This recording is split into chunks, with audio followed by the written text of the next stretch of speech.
All right, good evening, everyone. Welcome to the Norwood Zoning Board of Appeals meeting of April 11, 2023. Just a couple of ground rules here. If you have any cell phones, please silence them for the meeting. And the process that we use here, when we call up the proponent will be given an opportunity to express what they're proposing. During that period, the board members can ask questions of the proponent before, during, and after. Once the proponent is finished, we'll open it up to any appointed or elected officials, either here in the audience or on the Zoom, to speak to it, and then we'll open it up to anyone that wants to speak on the matter. We ask that if you want to speak on the matter, you approach the podium, you state your name and address for the record, or if you're representing someone, your address or your interest in this matter. After that, we do let the proponent have a final say and to speak on the matter, and then the board will ask any questions, and then the board will decide if we're going to close the public hearing and move to a vote, or leave the public hearing open. We could continue to a next meeting, or we can enter into deliberations and vote that evening. So that's the procedure for everyone here. So with that being said, we'll call the first matter. It's a continuance of case number 2302, a special permit extension for 973 University Avenue. This is continued from February 21st, 23, and the proponent has asked to continue for one more month. Is the proponent here? No, but we received a letter. We received a written request from the proponent. The only thing I wanted to comment on this for the members, the proponent has not funded the peer review escrow account. So if we are going to continue this. We did receive a check today. Okay, so I was going to ask that we consider adding that, but we did receive the peer review funded account. So we received a proposal to put this off till our May, is it 9th meeting? 9th. May, so the continuance will be to our May 9th meeting at the Norwood Senior Center, 275 Prospect Avenue at 7 p.m. Is there a motion? So moved. Oh, question? Question. Yep. Will that give the consultant time to actually complete the peer review? Is the idea that we would have the product done by that meeting, or is that too tight for us to get them under? Okay. It's possible. So I had put the peer reviewer on pause until we received the check, just to ensure that we would have the funding to be able to pay them for their services. But they're ready to proceed The scope right looked away. like it was ready to go. Okay. And they had said they thought in the contract, they said they'd be able to complete the work within 2 to 3 weeks. Great, okay. So even if they're not completely finished by then, they'll have substantial progress and should have something to report back to the board on the 9th. Great, sounds good. Mr. Chairman, Yes. is the contractor still excavating? Yeah, I went by there about a week ago, Al, and there was some trucks going in and out. It appeared they were taking out more gravel, yes. It appeared that's what was happening there. There was a front-end loader operating, and it looked like they were loading up gravel or stone, yes. I would, Mr. Chair. Yes. If I may, I would avoid discussing too much about this since we are not reopening the public Yeah. hearing. I think the applicant would benefit from being a part of those conversations. Yep. So I appreciate the questions, but my recommendation to town staff is to either send those questions to me and I can facilitate getting answers on an individual basis from the applicant or Okay. Okay. All right, anything else from the board? So we have a motion from Mary Kay to continue this until our May 9th meeting. Is there a second? Second. Seconded by Mr. Easy. We'll take a roll call because we is on Zoom. Sitting on this. Al, yeah, You are. Paul's Okay. sitting on Al's this. not. Yeah, Al is not sitting on this one. Paul? Yes. Mary Kay? Yes. Yes? Shannon? And Rachel? Mr. Chair, I'm also not. Not sitting, on this okay, matter. okay. So there'll be 4 members voting. The chairman votes yes. This is continued to May 9th at 7 p.m. Mr. Chairman, Yes. why can't I vote on this? Paul was sitting in for Rachel at the last meeting? Yeah. Al, would you vote yes? Yes. It's unanimous. I apologize. I apologize. I get the third one. Yes. Okay, thank you. That's unanimous. That's continued to our May 9th meeting. The next hearing that we are going to hear is going to be the hearing of the case number 23-07, special permit modification for 862 Washington Street. Okay, I'll read the notice on that. Notice is hereby given that the Board of Appeals of the Town of Norwood will hold a public hearing on April 11, 2023 at 7 p.m. on the request of the Norwood Central Condominium Association, represented by, and please apologize if I, accept my apologies if I pronounce your name incorrectly, Bahar Sani Movadhed, on case number 23-07 with respect to the property located at 862-878 Washington Street, Norwood, Mass. 02062, in the General Business Zoning District. This hearing will be held at the Norwood Senior Center, 275 Prospect Street, Norwood, Mass. 02062, and will also be available for remote participation via Google Meet. This application requests to amend a special permit previously granted by the board on February 19, 2019 by removing a condition of approval that restricts occupancy to owners only. Any zoning relief that may be required in adherence to the Norwood zoning bylaw shall be considered by the board. Interested persons are encouraged to attend the hearing and make their views known to the board.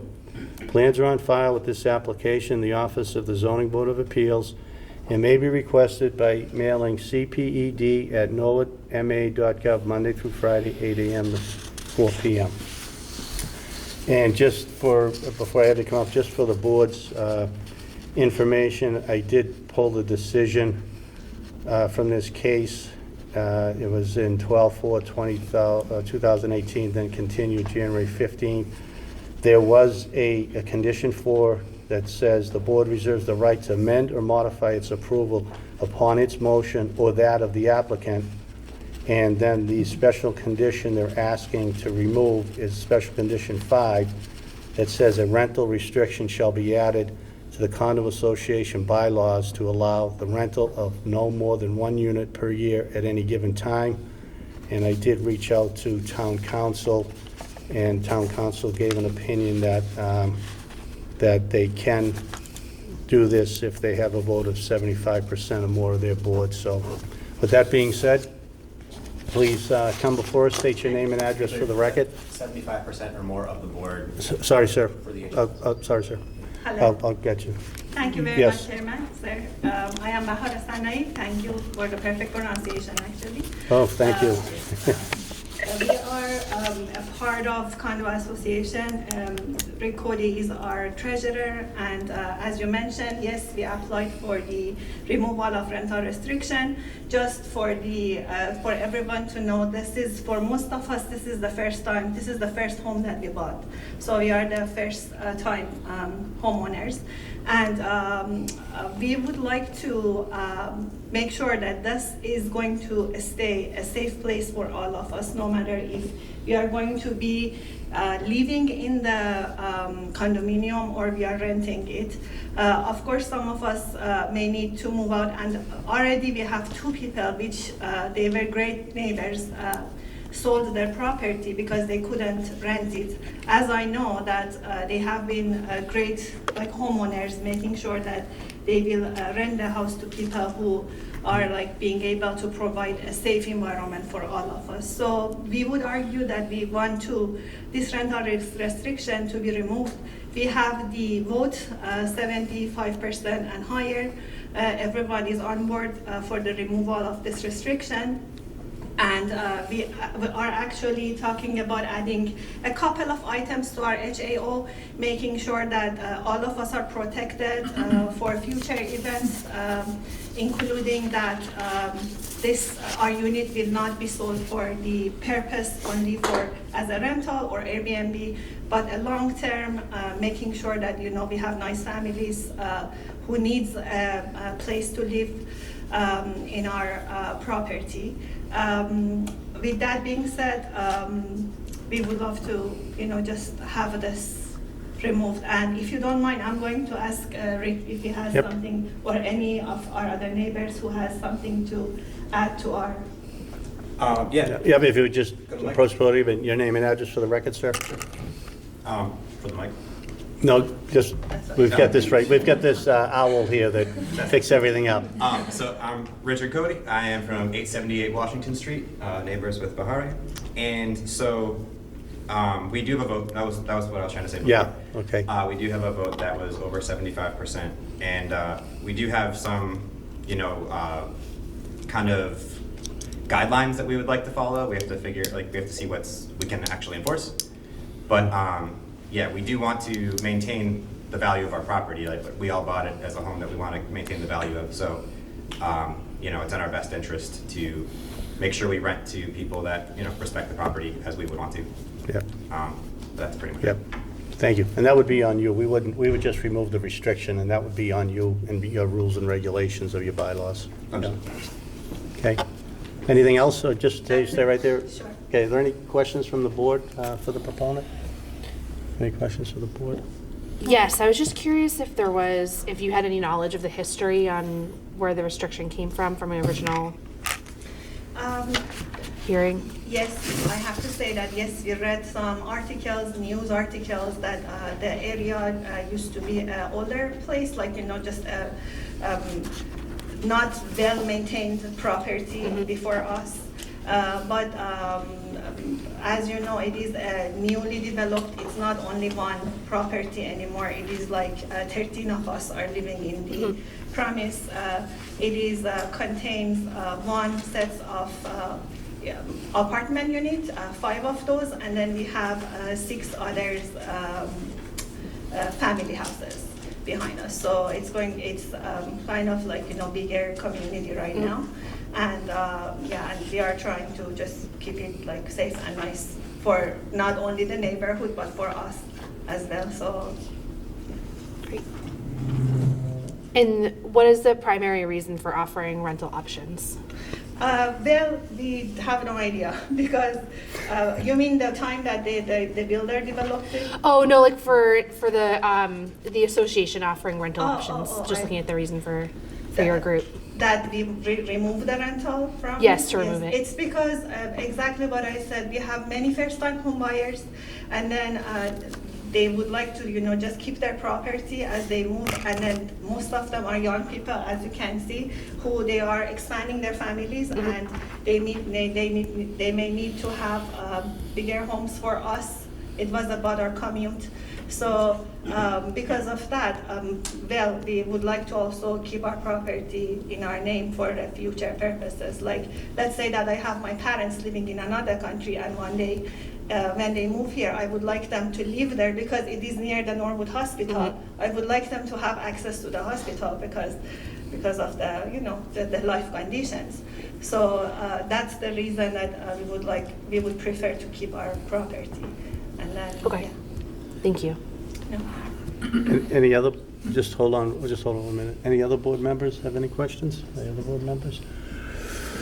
Okay, thank you very much. Are there any elected or appointed officials either here in the audience or at Zoom that would like to comment on this matter? Seeing none, this young lady wants to come up, so please come on up and state your name and address for the record. Hello, my name is Marie Gao, 874 Washington Street, Norwood, Massachusetts, 02062, neighbor Bahar. Just to follow up with the question that you've asked, I think want to offer a couple other points that we've discussed as a HOA as well. So I think number one is to answer your question, the economic benefits. So I think lifting the rental restriction will definitely help benefit the, the area of the Norwood Town Center where we're currently living. And I would believe that lifting the rental restrictions will also increase the availability of rental property in the area, making it more affordable for people to live there, leading to more tax revenue and also for overall boost to the local economy over there. And also a second point that I would like to make is about property rights. So the rental restrictions limit the current property rights of our current homeowners. And then, we believe that's why we had the vote of over 75% of the HOA consensus and lifting the original restriction that was placed on there. And, which also leads to the point about fairness, right? We feel like it was unfair for certain homeowner to rely on rental income for financial support, but others not necessarily affected by the rental restrictions. And also we definitely acknowledge the safety aspect. So we do understand that there are safety concerns for the broader community members. And then that's why we have the set of policies that we would like to have in place before really taking that step forward. So thank you for your time. Thank you, thank you. Is there anyone else that would like to speak on this proposal? Anyone else? Okay, do you have anything to add before? No, thank you very much, Chairman. Okay, all right. So we did receive the board notification that they did have a vote of 83% of the owners, so it exceeds their requirement in their master deed. And under special condition 4, we do reserve the right on a motion by this board or by the applicant to remove that special condition number 5. So if there's no questions, should we, yes, Al? Mr. Chairman, I have an objection to removing that restriction. Okay, One of the reasons why this development and these restrictions were put on there was after the plan with the review, with the planning board, and we're like looking for establishing home ownership. If these turn into rental units, it takes away that home ownership appearance that we're trying to establish here. You're talking 300 more rentals over by the train station, and it's items like that that in the past have gotten us into a situation with special permits. Okay? Okay. And I think it's a mistake releasing that restriction. Keeps them, the forefathers who did this restriction had their good reasons for doing it. And I think it's something we should leave in place. It's a small community and it should remain intact. Thank you. okay, thank you. Any other comments from any other members? Any other comments? It looks like some of the bylaws will address some of the concerns of the homeownership, so I thought that might be proactive to Yeah. adding that.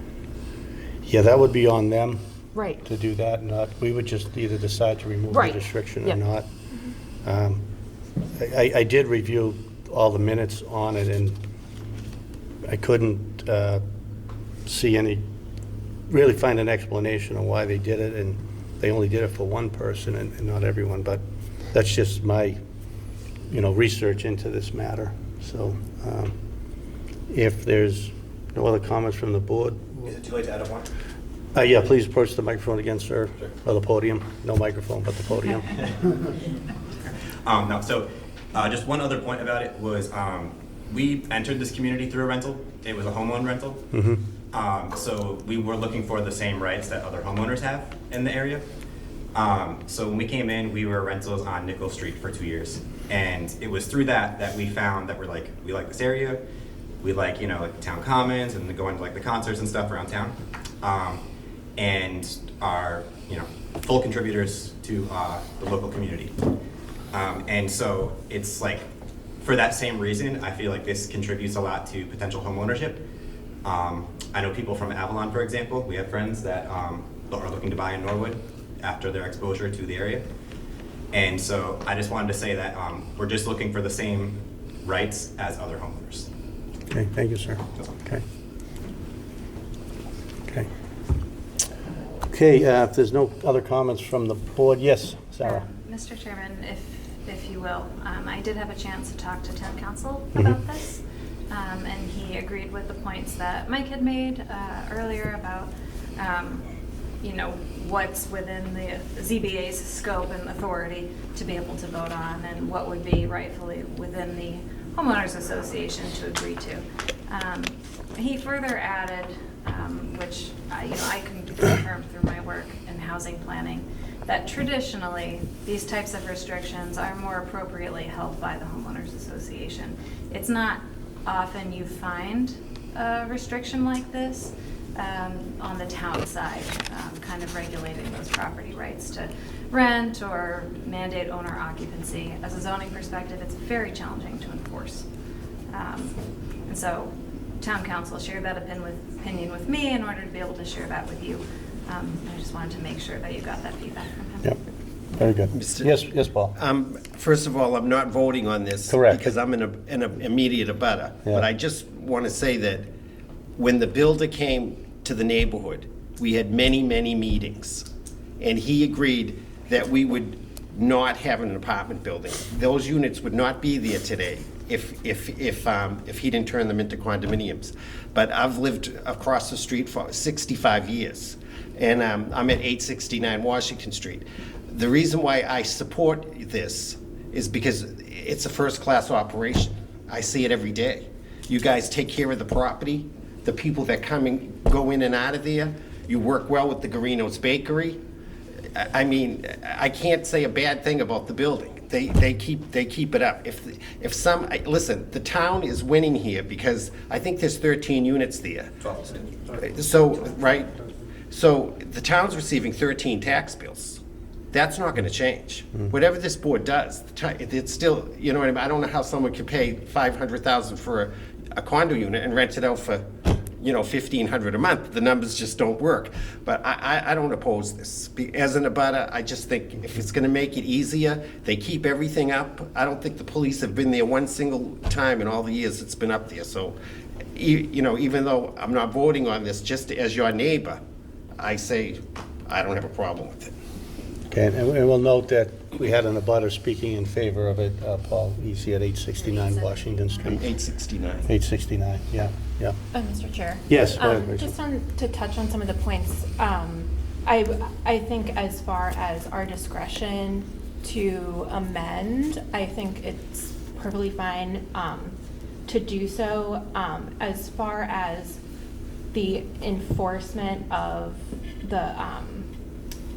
the special permit as it stands, I feel like the time for an appeal with respect to that has expired. So I just don't want to come into a situation where there's a questionable condition in a special permit, the time for appeal has expired, the construction has been completed, and then we get an appeal to revise something that may be a questionable condition.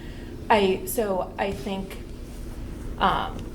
that's not the situation that we have here because we're exercising our discretion to amend. But I do have a reservation that I just wanted to say on kind of that somewhat parallel track. Yeah. We would be voting to remove special condition number 5 Yeah. altogether. Yeah. And setting no other condition, and that would be subject to also the 20-day appeal period once it got filed. Yeah. Thank you. Yeah. It's interesting. As I was thinking about that case down in Pleasant Place, they should have came before us to remove that restriction, and then we could have voted for that. But I was going to talk to you about it, but it's another matter. Okay, anything else from the board?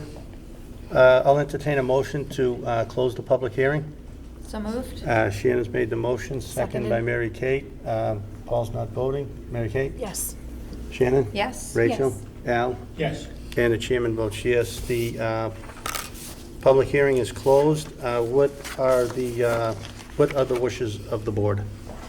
Mr. Chair, I would move to amend the special permit to remove special condition number 5 related to the rental restriction of the property. Right. And I would just add to that, upon the request of the applicant in accordance with special condition 4 and also in accordance with their bylaws that they provided a vote that exceeded 75% in accordance with their own bylaws, if I may add that. Absolutely, yep.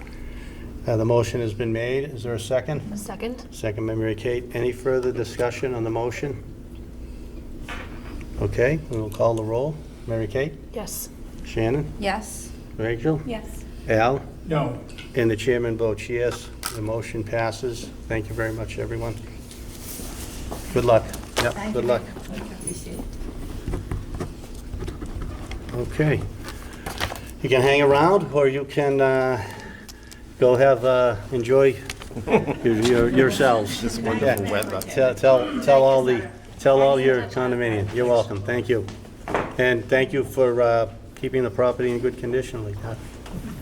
Okay, the next matter before us will be case number 2304, variance for 9 High Street. This is continued from 3/14/23. I believe I read the notice at the last hearing. Yes. I did, so it's not necessary. So this was continued at the request of the proponent. And this is, they request a variance under the Norwood zoning bylaws, section 4.1.2, dimensional requirements to allow conversion from the existing single-family dwelling to a two-family dwelling. The lot provides 10,000 square feet, where 15,000 square feet are required for a two-family structure in the district. And this is the general residence district.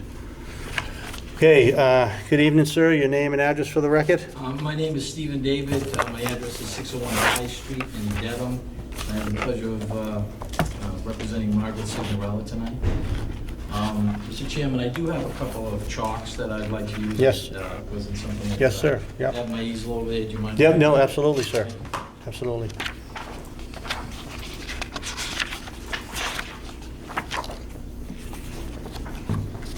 As I go through my presentation, if anyone from the public wants to come up here and peek at it, I do have one of the copies on, will appear on the screen.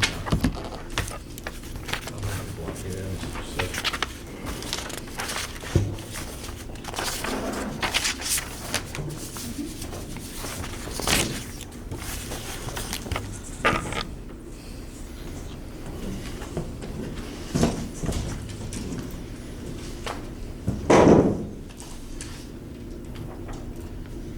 Things are always challenging.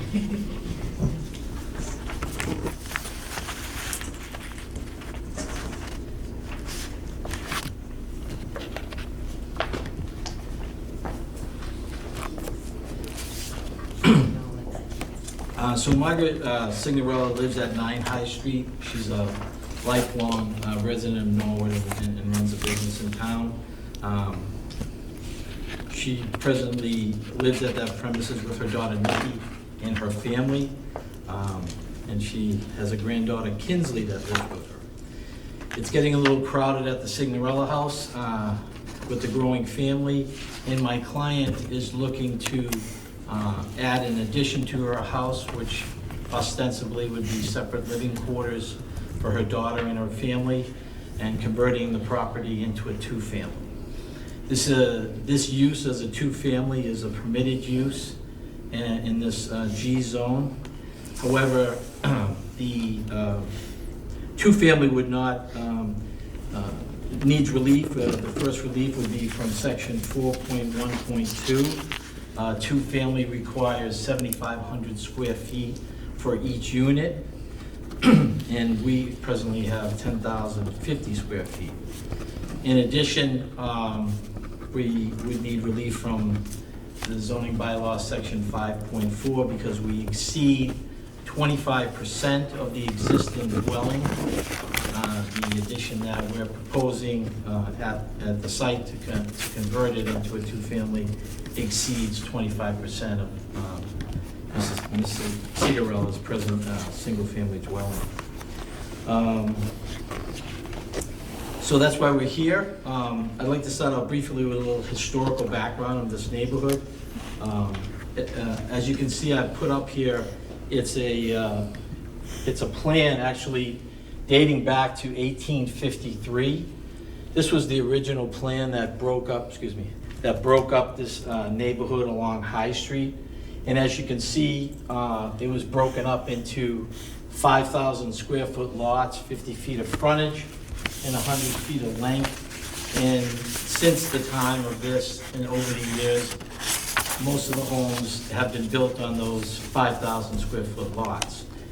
High Street presently consists of 15 houses.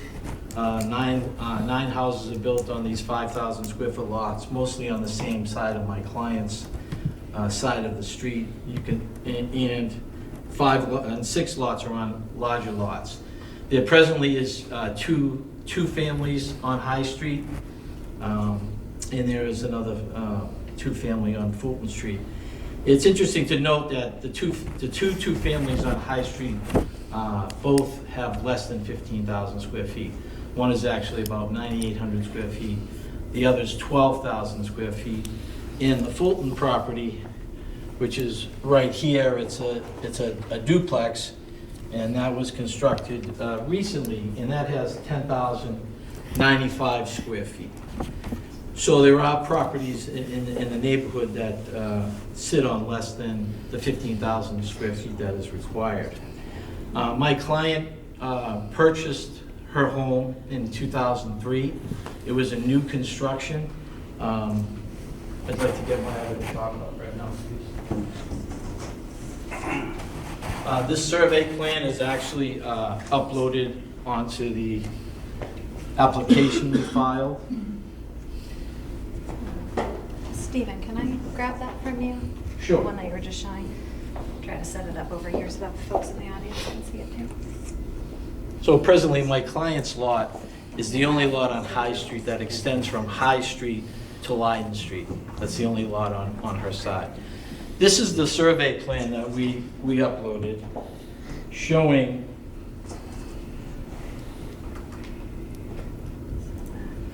the existing dwelling, which my client purchased in 2003. And as you can see, the builder, for some reason back then, placed the house very close to the High Street. It's set back only approximately 9 feet. The setback in this area is 20 feet.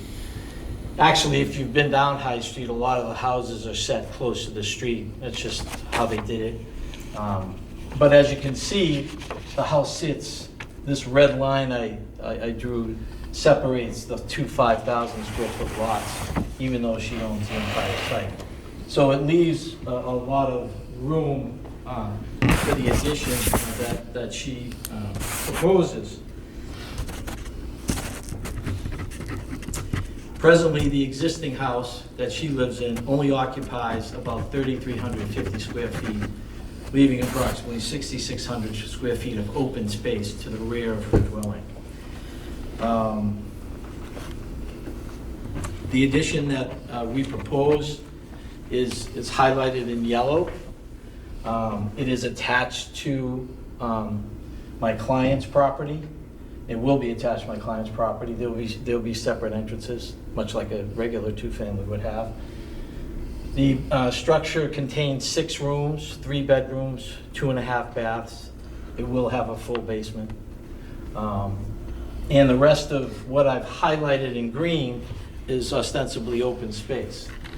So on the chart, on the survey rather, we've put down what is required in this zone. And as you can see,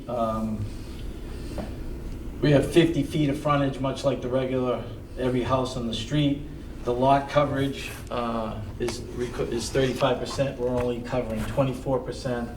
Open space is 25%. We're actually creating 54% of open space, which is more than twice the open space. The original house is non-conforming on the left side yard. You require 15 feet. It only has 8.9 feet. What we've done is situated the addition so we are less non-conforming than the existing house, and we meet all the other dimensional requirements significantly more than is required through there. So our main obstacle to this addition, obviously, is the total square footage. And it's our position that the 7,500 square feet is probably instituted as part of the bylaw to ensure that, there was plenty of open space, because if you don't have a big enough lot and you put a duplex on it, it eats up the open space. So, but here, what we have and what I've calculated is that on a 15,000 square foot open space, you need 25% of that, and that comes to 3,750. On our lot, with 54% of the 10,000, we actually have more open space than you would be permitted to have if this was for 15,000 square feet. Obviously, I'm making the argument that even with the addition, we continue to have this open space in the rear. We have this here on either side is the Leiden Street homeowners. So their perspective isn't gonna change. What I failed to mention to you as well is all our utilities and our access is coming off of Leiden Street. So water, sewer, gas, and the driveway for the new addition would be on Leiden Street. What does this do? It creates parking for us, so it's not gonna overburden any parking on High Street. I've been told by neighbors that a lot of people park on the street and it's becoming a problem, and has been a problem. So therefore, all the parking for both units, there's a driveway here that's existing, will be off-street parking, which lessens some of the overcrowding, and really it has a positive impact rather than a negative impact. There's plenty of room to the rear of that lot to recreate. I mean, Nikki's family can put a swing set, a basketball court. You know, we're not trying to, put 10 pounds of stuff in a 5-pound bag. We have plenty of space here, and it's for that reason that we're looking for relief. I mean, if we look back at that plan, all the other houses surrounding us were built on 5,000 square feet. If you look at our proposed addition, 90% of it is on 5,000 square feet. So presently, all that's back here is open space. We continue with, a great deal of open space, and we're really not impacting anybody. Neighbors to this side already see a structure. This structure will be visible to them. It won't impact as much the people on Leiden Street. I did upload 10 signatures from neighbors who don't oppose this. I know there are some neighbors here this evening, so we will get to hear from them. And I did respond to an abutters notice. The abutter actually sent me a notice. I did respond to it in writing. I think they were a little confused about what we were trying to do here. They mentioned condominiums, 3 units, and that's certainly not what it is. We're motivated by, Ms. Signorella trying to keep her daughter living with her as she gets older, and to help her daughter as her daughter's children get older. So this is a 2-family that is going to be kept in the family as they have been for the last 50 some odd years. Nikki grew up here, and obviously my client's been in town since she was born. So having said all that, we didn't really see any detriment to the public good. We didn't really see anything that would interfere or lessen the intent of the bylaw, because the way this is being presented to the board, we sort of meet the criteria that you look for if, for instance, if this was a newly constructed dwelling. You'd be looking for the type of things that we're proffering here this evening. And,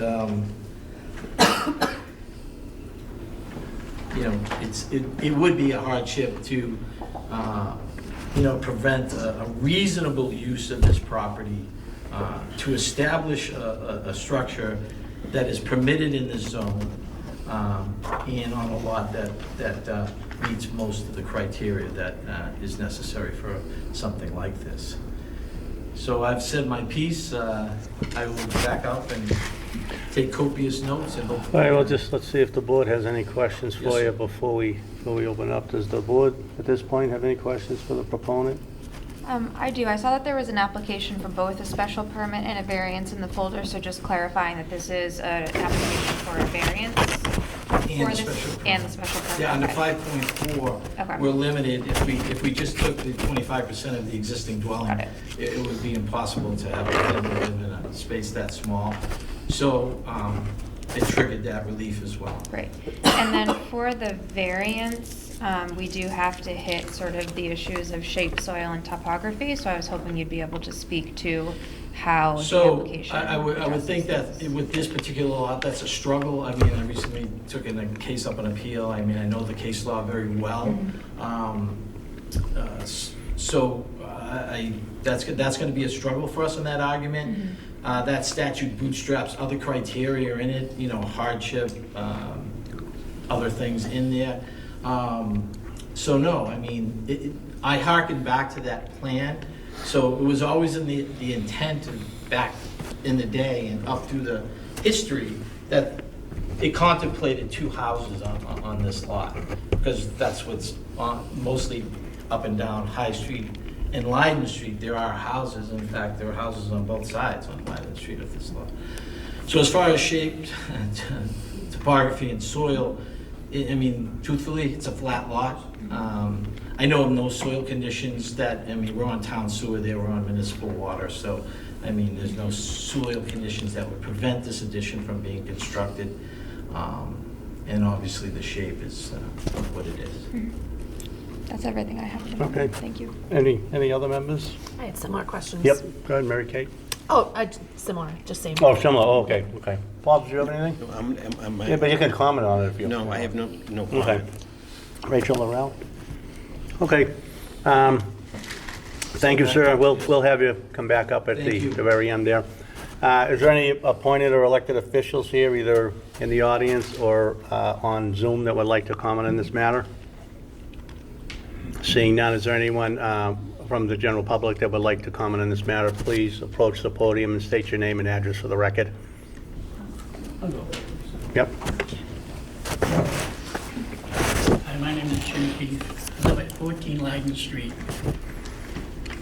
Just because it's fresh on my Stephen, Shannon, you were talking a minute ago about the water, drainage water in the back of the property. Is that accurate on Leiden Street?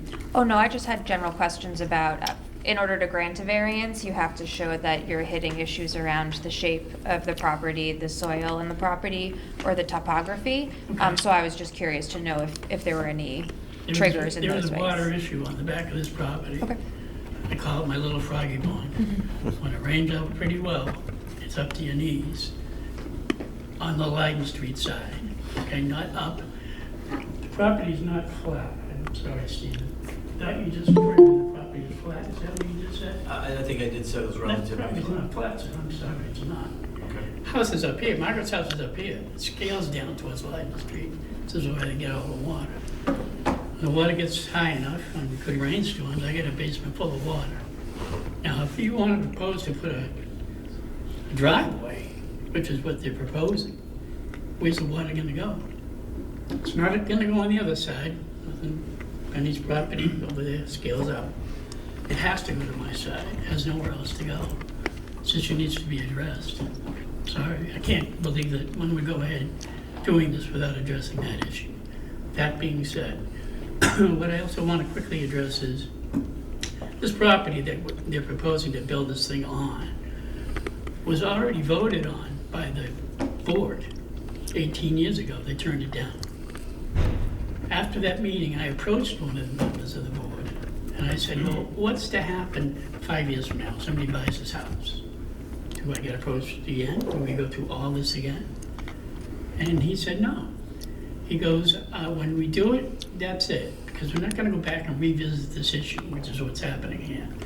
He said, the Just to only that, exception. just to that point, sir, that was. There is an exception to Well, this. no, that was just misinformation. They can come back after 2 years after a denial, so that was misinformation. They do have the right to be here. They are here properly Okay. before us, so Okay. just wanted to correct that. That's okay. Yep. The house from my seat is, what we've got going on here is not a two-family, but it's in fact two houses, two separate houses. We're kind of playing semantics here, because if you can't get two separate houses on that lot, that was tried. So what they're building is a 10-foot hallway connecting the two buildings together. So we're not two houses here, we're a two-family. Doesn't pass the smell test to me. Sounds like you've got two houses going on here, and the new house is gonna be on Leiden Street. To Stephen's point, the utilities that are coming in from Leiden Street, the driveways coming in from Leiden Street, and what's the other one? Oh, well, anyways, this is a Leiden Street house. The house is pointing towards Leiden Street. It's a Leiden Street house. And to pull it off, they built a 10-foot hallway connecting the two and saying, no, this is a two-family. I'll finish up by saying Margaret's daughter is living in the basement. That's true. But the hardship part about that, it doesn't wash with me. It doesn't pass the smell test again. Margaret raised 3 children in that house. 2 of them were gone. So there's empty bedrooms upstairs. It doesn't sound like a hardship to me. That's all. Okay, thank you, sir. You're good. Thank you Yep, all. thank you very much, sir. Anyone else? Anyone else like to come forward? Yep, come on up, Benny. Just name and address for the record, please. Sure. Benny Petrillo, 223-225 Fulton Street is the duplex that abuts the property. That is a limited business zone property. Mr. David stated that, it's next door to a duplex built on 10,000 square feet. It's just a different zone. Okay, I'm sorry, I thank didn't you. hear the last part, Mr. Petrillo. It's a limited business zone lot. Is it It's used not as- It's not residential. residential? I apologize. Thank you, Benny. Yep. Anyone else like to speak on this matter? Please come before us. And your name and address for the record, ma'am. I'd love to. I hope she does. Hi, my name is Lisa Edgley. I live at 5 High Street. Hi, Lisa. Yes, go ahead, sorry. I abut 9 High Street, so my house is right next door to it, on the left, on the, I don't know, right or left side, but it's the last house. And I think the footage for the the space that they need to have approved, I don't want it to happen because I live very close to that house anyways.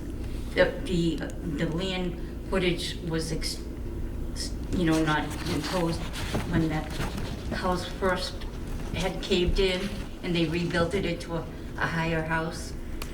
So my driveway is like right where my rooms are in my house. So if they build onto that, they're abutting my whole property, which will, I won't be able to see. There'll be dimensional problems there.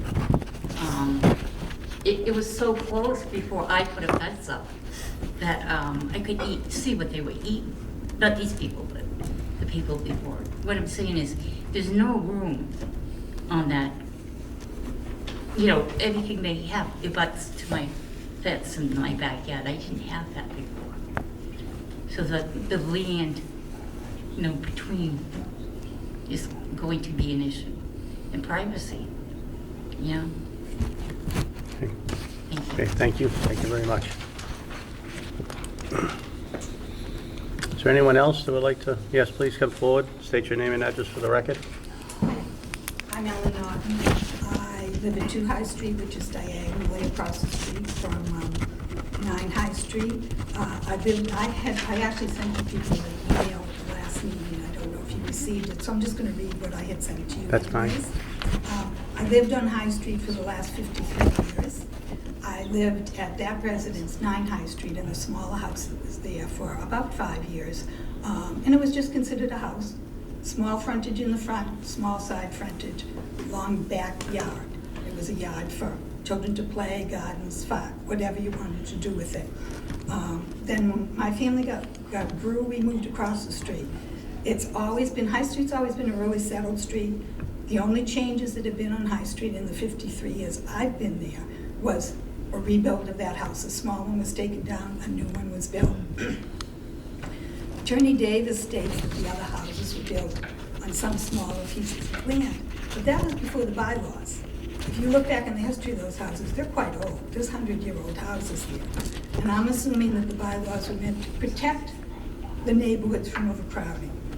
This particular house, if you look at the piece of land and the way it's going back and the house that's already there, it's a very crowded situation. And it's a very, I think, very big addition to what's already there. So I assume bylaws were put in place to protect the neighborhoods. The 10,000 square feet speak for themselves. We're supposed to have 15,000 square feet. And I don't get in these small, crowded neighborhoods why we're being allowed to build more houses. It's, abutters buy their houses, they look, hopefully do the due diligence and look at the plot plans, and looking at the plot plans of their neighbors. Okay, this is only 10,000 square feet, so we're safe. We buy a house, there isn't going to be a condominium built here, there isn't going to be a large house built here. What you see is what you get, and then all of a sudden, what you see in town is not what you get anymore. I live across the street, I have more land than that. If they can build, can I build? And then what about the other houses in the area that are 10,000 square feet? Can they build? It's just, I just think that the numbers speak for themselves. 10,000 square feet is not 15,000 square feet, it's much less. So I would hope you would consider that and the crowding of the neighborhoods in town, especially the older areas. It seems to be getting more crowded every day. So thank you. Thank you very much. Thank you very much. Anyone else here in the audience who would like to speak in this matter? Is anyone on Zoom or GoToMeeting that would like to speak to this matter? Sarah, there were some letters. I saw the one from Miss Miss Norton, but were there any other letters that the council spoke to a petition? Is there anything else that the board should consider? The applicant submitted this within recent days. It is a collection of addresses and names for folks who have reviewed the addition and are not opposed to the request for a variance. Okay. Yep. Yep, hold on 1 minute. 8 signatures on the sheet. Yep, hold on 1 minute, Vinnie. Okay. And that's the only thing we received. Is there any other letters or anything other than, I know we saw Miss Norton's from the last. Was there anything else? No? No. Okay, go ahead. Benny, step up and please. Name and address for the record again, please. Benny Petrillo, 223-225 Fulton Street.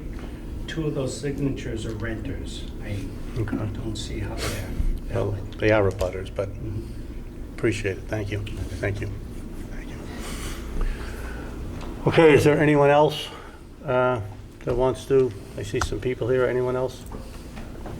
Okay, and there's no one else on Zoom. No one's got their hand up or anything. Okay. Well, why don't we hear from the applicant, and then the board might have any more questions or discussion amongst ourselves. Thank you, Mr. Chairman. So I guess I'll start with Kim. As far as stormwater is concerned, okay, that's not really a zoning issue. If this board grants us our relief, the next step would be, engineering and building at the building department. Massachusetts stormwater regulations require that all stormwater coming off the roof of the driveway have to be recharged into the property so it doesn't go on. And I know Jim's not going to believe this, but it's actually going to make the site better with stormwater, because a lot of the lots in that area and in towns all over don't have compliance with the stormwater regulations. So actually new construction actually improves water situation on most lots. I did not know it was not flat. I'm sure the topography does roll down that way now that he said it. And I'm suggesting to you that with the construction of the dwelling, that situation would be improved. The chairman spoke to the 2 years after denial. This isn't really, we weren't trying to, get around anything.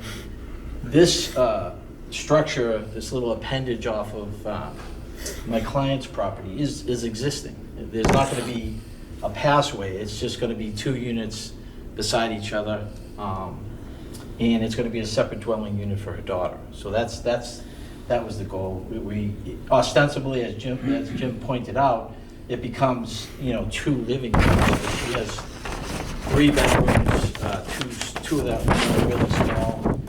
This would have 3 bedrooms and 2.5 baths, like I indicated. So the reason we're coming off of Leiden Street is because it's consistent with the rest of the homes on Leiden Street. Obviously, all the homes on Leiden Street face Leiden Street. The front of the home is actually going to be here at the rear of the property. So that wasn't any kind of a switcheroo. It was just, this is the way it lays out. It maintained the maximum open space as shown in the green, and we felt that was the best way to do it. Again, there's 2 families in the area. It is a 2-family zone under the G zoning in Norwood. As far as the next door neighbor, and quite honestly, everybody's house on High Street is close to each other. I mean, the frontages of 50 feet. The houses are, they have to be, with present day zoning, they could only be 20 feet wide, but most of them are around 30 feet wide. So the houses are close, and nothing about this addition is going to change that. Her lot, be mindful, her lot stops here. Okay, she doesn't have the back lot like we do. So it really, I don't think the impact she's concerned about is going to be that large. As far as Mrs. Naughton, I mean, she doesn't meet the $15,000 requirement. Her lot's only 12,600 some odd square feet. She seems to be doing okay, with that size. It doesn't seem to be overcrowding the neighborhood. As I indicated earlier, 16 High Street is under 10,000 square feet.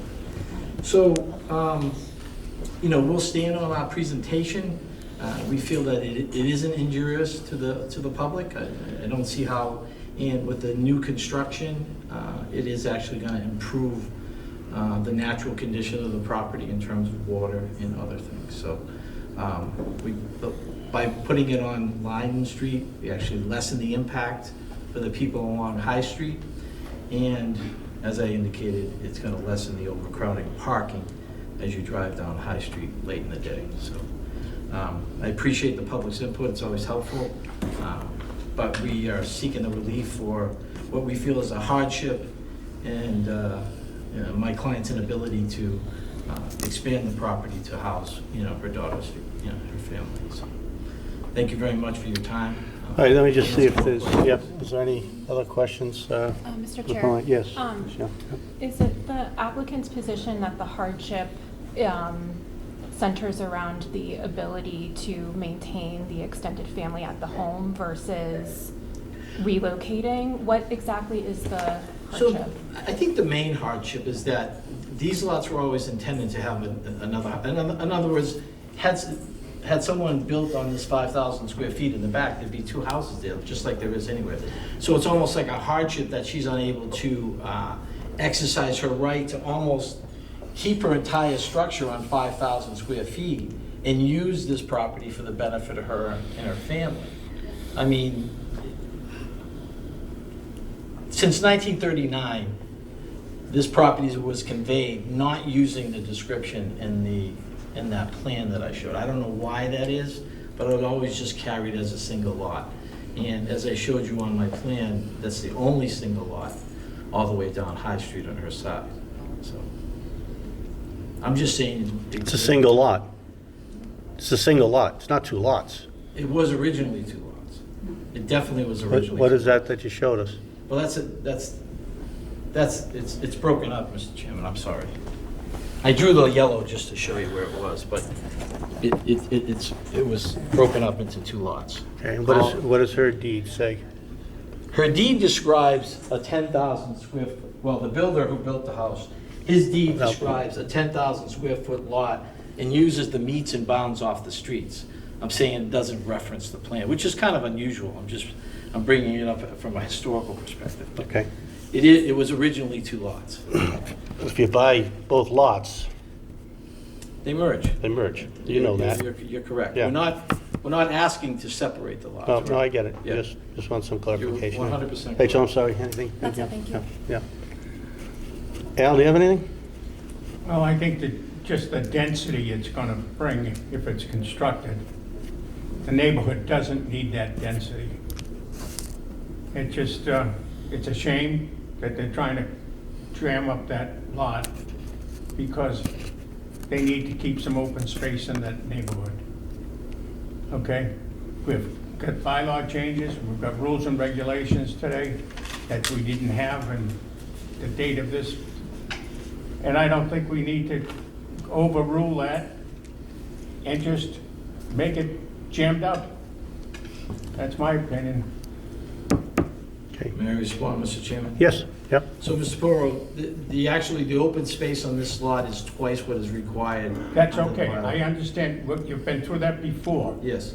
What I said is the density that's gonna put on there. That doesn't change the open lot part of it. I understand. Anyone else? To that point now, you're exceeding the 25% under the special permit. What is the percentage? Well, I think the existing house is approximately 1,600 square feet. 25% of that would be 400 square feet. I believe the structure's 2,300 square feet. So that's a significant increase. It is. What's the math? I mean, that's something you should have for us. Well, the math is 125%, right? Yeah, so you're asking us to, 25% is, There's approximately 400 square feet of the existing dwelling. right, I believe and it's 16 or and you're 17. going to, how many square feet? The house is approximately 2,300. 2,300. That's a big ask. Well, I mean, the size of the dwelling emulates a 3-bedroom, 2.5-bath house. I mean, if For one- the size was the determining criteria here, then that's something I'm sure I can work with my client. The other thing is, you want to come in on Leiden Street, so why don't you need a variance for frontage, right? Well, because we were attached to the existing Well, dwelling. yeah, but you're asking to put a driveway on Leiden Street, so you're basically putting this house on Leiden Street. So, with the 50-foot frontage, 90 foot's required. So I did speak with the DPW chief, which has nothing to do with zoning. I agree with you there. But, you know, and he said it would be fine to connect and put the driveway in. As far as zoning goes, I believe if it's a 2-family dwelling, which is that's what it is, and we're attaching it to it, then the frontage for that dwelling would be on High Street, and it would be pre-existing. So pre-existing non-conforming. Otherwise, Yep, no. Yep, I got you. It seems to me there's a better way that you can do this to still keep the family in, under the one roof, if you will. You know, I've heard that you want to have her daughter live with her, but you're asking us to approve a 3-bedroom, 2.5-bath structure. that's correct. Yeah. And there's It's only. it's just another family dwelling. Yeah, okay. All right, thank you, sir. We're Thank good. you. Okay, any more discussion amongst the board? We'll entertain a motion to close the public hearing and then deliberate. If there's any, yep, go ahead, The Al. gentleman down the end there was raising his hand, Mr. Chairman. Yep. Could I come back? Yes, yep, very briefly. And I will give you an opportunity, sir, Thank you, Mr. Chairman. if he has something that you disagree with. Name and address for the record. Yep, my name is Paul Patillo. I'm at 225 Bolton Street. That's my brother Benny. Mhm. And we own the limited business zone property, duplex. the hardship is what I'm up here for. The hardship is going to a two-family. Why not a in-law apartment? That's it. Okay, thank you. Thank you, sir. Did you want to add anything, or if your client wants to speak, she certainly can also, sir. Thank you, Mr. Yep. Chairman. Just quickly, I mean, the two-family, my client wants to stay living here, you know, her mother's gonna live with her until she passes, so as a two-family, you know, she can then rent out the front. As an in-law, you have to reside, and it has to be a family member, I believe. I haven't looked at this zoning bylaw. but Okay. Certainly, we looked at that, and obviously, this is a preferable path for us. Okay. But my client. Yep, absolutely, Thank you, absolutely. Mr. Yep, name and address for the record, please. My name is Nikki Murphy. I live at 9 High Street, so I'm actually the daughter of Maggie. I currently reside there with my husband and my almost two-year-old daughter. I just wanted to kind of clarify and address the issue of folks, my brother's no longer living there. So that's inaccurate. One does not live there, that's valid. The other is back and forth between his girlfriends and my house.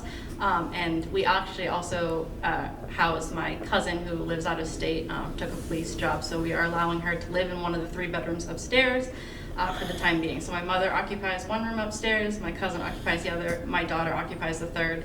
My husband and I live in the basement. And then when my brother comes, he stays on the couch. So I just wanted to address that. So we're just looking to stay with my mom so she can be close to her granddaughter and we can take care of her when she's older, which is the whole reason of looking for this, to stay close to her. And this was we looked at other options with previous town members, and this was the best viable option that we had without having to split the lot due to the fact that we could not due to the zoning bylaws. So that's all I wanted to share. Okay, Yep. all right, thank you, thank you. Okay, Sarah, do you have anything from the planning perspective? Just to clarify on the question about accessory dwelling units, known by some as an in-law type apartment, our bylaw currently doesn't contemplate or allow for ADUs. So we don't have an owner occupancy restriction, but we also don't have a way to legally permit the addition of another kitchen facility onto a single-family structure without calling it a two-family. It's either a two-family or it's a single-family under our current zoning. Okay, thank you, that's helpful. That's all I have. Okay, if there's nothing further from the board, we can do a couple of things. We can close this public hearing and deliberate. We can continue it. What are the wishes of the board? We move to close the public hearing and deliberate. Yep, we have a motion to close the public hearing and deliberate on the matter from Mary Kate. Is there a second? Second? It's second by Shannon. Mary Kate? Yes. Shannon? Yes? Rachel? Yes. Al? Yes. And the chairperson votes yes. So the public hearing is closed. What are the wishes of the board? Oh, go ahead, Mary Kate. No, you were going to say something. Oh, no, I appreciate the hardship related to two families trying to stay on the same property. I appreciate both staying with the parent and that it can be challenging to find a new place to live. I think what's hard for me is that the variance is a very difficult threshold to get beyond, and I haven't seen anything related to the shape, soil, topography to balance out the level of hardship that I'm finding. So I'm just having a difficult time with the variance piece of it due to that shape, soil, topography issue. I would agree. The uniqueness factor is definitely missing as well. Rachel? Oh, sorry, Shannon. I was going to say, and then in terms of the special permit, it is a very large jump from the 25% threshold to what we're looking at, but I think my bigger hang-up is the variance issue and crossing those thresholds. Yeah, I'm on the same page. Al, anything? I have nothing to add to what has already been said. Yep. Thank you. So there is a variance criteria which all must be met. And the most important one, always the first one that's difficult, is describe the circumstances relating to the soil condition, shape, and topography which especially affect the land, the structure, and the question, but which do not generally affect the zoning district in which the structure is located. And by the applicant's own attorney, kind of said it was a flat lot and a rectangular lot, and someone brought up there was a drop-off, but there was nothing in the soil. So all of these four must be met, and I struggle with the same, the first one. So it's very difficult, and understand the situation from the family, but I think a suggestion was made that, and we don't have in-laws unfortunately, but maybe some other arrangement to extend the house could be made, but we're really tied to meet these criteria, and you've heard that from all of the members. I think we're all in agreement there. But Mr. Chair, just Yes. for clarification, I think it's soil condition, shape, or topography. Right. But I think none of those three have been demonstrated in this matter. agreed. I think the board all agrees with that, yeah. Yeah. Okay, is there a motion from the board? Do we need two separate motions, or would it be one motion for both? Yeah, I think we would need two separate. So we'll take up the variance piece first. So the applicant is looking for a variance from our zoning bylaw section 4.1.2 to allow conversion from existing single-family dwelling unit to a two-family where 15,000 square is required, and the lot only provides 10,050 square feet, and that 10,050 square feet number comes from the applicant. So that would be, we'll take that first. If there's a motion on the variance. I would move to not approve the variance as presented in the application to convert from a one-family to two-family or multifamily, which the proper? Two-family. Two-family? Yeah, two-family. Do we need more detail than that, Sarah? Okay. Yeah, because. Due to issues related to not finding indications of issues around shape, soil, topography to get across the variance barrier. Okay. Motion's been made. Is there a second? Second. Seconded by Rachel. We'll call the roll. So the motion is to deny the variance for the reasons that Shannon gave. Mary Kate? Yes. Shannon? Yes? Rachel? Yes. Al? Yes. And the chairperson votes yes. On the matter of the special permit is required under 5.4, where it is, the addition is going to exceed the habitable floor area of the original structure by more than 25%. Although we were not provided with an actual percentage, just from my calculation, it exceeds it at over 100%. So is there a motion on regards to the special permit? Move to deny the special permit as presented, which was showing an addition that was over 25% of existing. Okay, the motion has been made. Is there a second? Second? Seconded by Mary Kate. We'll call the roll. Mary Kate? Yes. Shannon? Yes? Rachel? Yes. Al? Yes. And the chairman votes yes. Sorry, both motions failed, and your proposal is defeated, sir. Thank you, Mr. Chairman. Thank you. Thank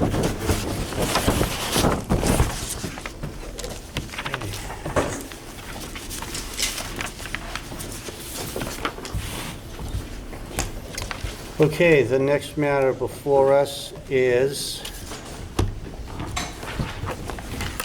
special permit for 320 Lennox Street, case number 2308. 2308.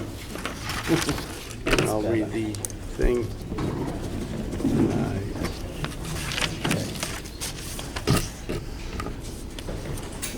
Give me a moment here.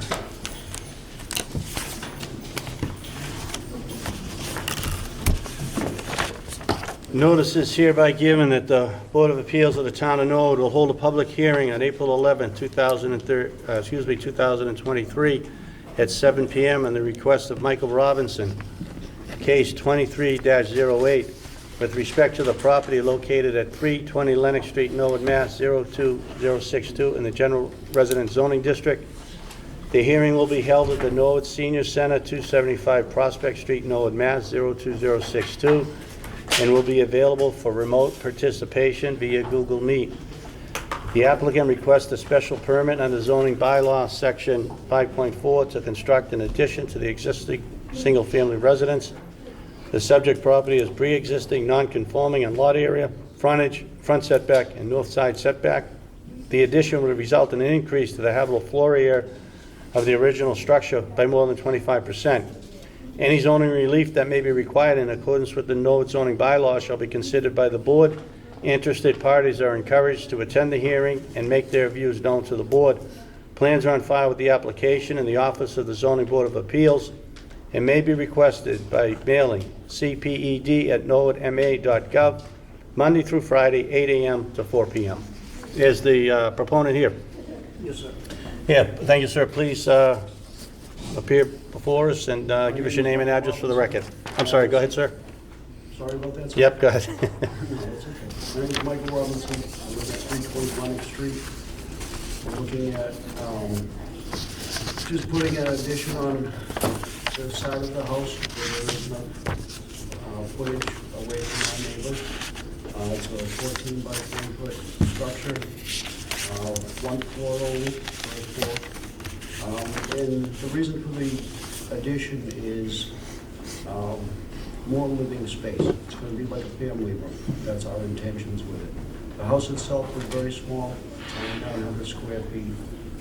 My girlfriend, who's here this evening, we've been together for quite a few years. When she bought the house, her and her husband wound up having 2 boys. Her husband wound up passing away from cancer. The boys themselves are on the spectrum, special needs, if you will. So obviously they're not moving on, which is fine. It's great that they're there. They're very special. So we're just looking for some more space within the home itself. Okay, okay, yep. Are there any questions for the proponent from any members of the board? Mr. Yep. Chair, if Yes. we could just have a walkthrough of the dimensions. It doesn't seem like the dimensions of, it seems like the setbacks of the addition are themselves in conformity. It's just an expansion of an existing dwelling that is non-conforming as to setbacks. Okay. Thank you. Yeah. Okay. Yeah. Yep. Yep. Anything else, Rachel? Thank you. Yep. Yep, Al, go ahead. Mr. Chairman, Yes, sir. this map that they have here, the patio is in somebody else's yard? Yes. The patio? That is correct. That is correct. There is, Are you gonna correct this when you do it, if you get the approval to do the addition? we had the approval from the neighbor to put that porch. Our addition is actually on the opposite side. Yeah, I see that. Our neighbor on the opposite side, I think there's a 3-foot difference between the house structure itself and the neighbor's property. So Maroney's a good guy. He's an excellent guy, and he takes care of Mrs. Maroney very well. You're with the proponent? I'm the owner. Yeah, but if you'd like Yes. to come up and state your name and address Hi, for the sir. record. So my name is Maria LaSalvia. I'm the owner of the home, and to answer that, so when my son was little, he was like Houdini, and he would escape. And so we went to Shirley. We had the little porch, and we went to Shirley, and you know, like, could we put up a fence? Because she called me one day. She's like, Massimo's running up the street. I said, do you mind if we put up a little fence so he doesn't? She said that's absolutely fine. And then I said, you know, can we put a lawnmower, enough space so we can get the lawnmower through the fence and the existing little porch that was out there. She said, yeah, that's fine. So we talked, and again, this is back like 19 years ago or so. You know, she said, that's fine. And so we had put a fence so that my son couldn't escape. And so that's why that like area that we kind of built a thing to hold up the fence, like the little deck thing. And so that's why that did go into Shirley's property. And she's aware of that, and I wish she could be here, but she's having a lot of her own medical Yes. things. So that's why it's over. And you know, we talk all the time with neighbors, we go out the backyard. And I've said to her many times, whenever you want this gone, whenever, and you know, she's okay with it. So that's why I wanted to give you that answer, sir. Thank you. You're welcome, sir. Thank you very much. You're welcome. Okay. Can I say something else? Yes, go ahead. Go ahead. So, and I asked him to talk because I'm emotional. So we bought the house, I was 28 years old. There's a bathroom downstairs, there's no bathrooms upstairs. At that point, yes, it's easy to go up and down the stairs at 2 a.m. when you have to use the bathroom. So part of, you know, putting a bathroom upstairs, it's like we already live in closets, it's a tiny, tiny home. You know, so my hope is that, so the existing room that's part of the house now was always the part where maybe I could put a bed in there for me. And so the area that's going to be added to the home would be, because it's really only like a little living area in the kitchen, and that's it. So my hope was to the living area to then be where I can sleep so that I can use the bathroom and not have to crawl upstairs at 2 a.m. And then the new living space would be kind of like where we could watch a movie, or if we have company to kind of sit and watch a movie or chat. So that's that part where like this is so important to us. Like as my physical problems get worse, just nights I sleep on the chair. Okay, thank you very much. Thank you, sir. Yep. Anything else from the board? Is there any elected or appointed officials here on Zoom that would like to comment on this matter? Okay. Is there anyone here that would like to comment on this matter? Anyone here on Zoom or a go-to-meeting that would like to comment on this matter? Okay, any discussion amongst the board? I do want to comment on the plans. It's always nice to see they're asking what they're asking for, and they show us that it's a 29.8% increase, and it's right there, and you don't have to try to figure the math out, and the plans are very thorough, so I thank you for that. You know, we just saw a proposal for a 2,400 square foot addition, if you will, and we got just outdoor drawings and none of the square footage or anything, so this is very nice. So the increase is from 25 to 29.8%, is that's what they're asking for. So that being said, any discussion amongst the members? I think as Ms. Churchill had mentioned, you're already conforming with all of the setbacks. There is a good amount of space on the right-hand side of your current home. It looks like there's a good amount of space even with that to your right-hand side neighbor. So I don't see any major issues. No, and the 29.8 is not significant over the 25. I Not think at all, right. under 5 percentage points is not much at all. I agree, yeah. Okay, there's no one else to speak on this. We'll entertain a motion to close the public hearing. So moved. Motion's been made by Mary Kate to close the public hearing and seconded by Shannon. Mary Kate? Yes. Shannon? Yes. Rachel? Yes. Al? Yes. The chairperson votes yes. This matter, public hearing is closed. What are the wishes of the board? So moved to approve the special permit as presented to increase the area over the allowable 25%. Right, and we'll approve the special permit under our zoning bylaw 5.4. A motion's been made. Seconded. Second. Is there discussion on the motion? Okay, Mary Kate? Yes. Shannon? Yes. Rachel? Yes. And the chair, Al? Yes. And the chairman votes yes. It's been approved. Good luck. Wish you the very best of luck. Wish you the very best of luck. We'll be in touch soon about next time. Thank you. Good luck. Okay, our final case before us is a continuance. Nope, this is, okay, I'll read this again, yep. Okay, this is case number 23.06 special permit 41 Chapel Court.